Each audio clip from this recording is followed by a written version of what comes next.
Welcome to OBDsync. In this episode we're going through how to program a replacement transmission control module in our Holden TJ Trax. So first up, click the TCM tile and this will then begin loading into the module. A licensing screen will show if you haven't licensed the module already. Once it's loaded in, we'll head up to the top, we'll click the flashing tab, we'll then see the current calibrations in the module and also the required calibrations for that vehicle. Make sure you have a battery maintainer fitted to the vehicle, and then when ready, go ahead and click right.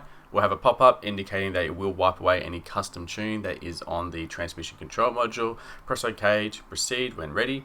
This will then begin downloading the required files for that vehicle and then initiating the flashing sequence. Once it's started, we'll then see our progress show up on the screen here and it will show it flashing. So this does take roughly 30 seconds to a minute usually to complete. I have fast forwarded through this section. Once we get through to the end, we'll see that it's saying that it's finalizing the flash routine, and then finally we'll have a pop-up indicating that it's successful and that we need to do a power cycle. And there is our pop-up. We'll go ahead and we'll press OK.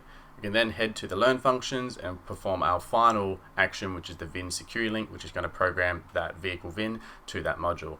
Once it's done, you can finally go to the DTCs, read and clear any faults, and that's all completed. Thanks for watching. Make sure to like and subscribe. Otherwise, we'll see you next time.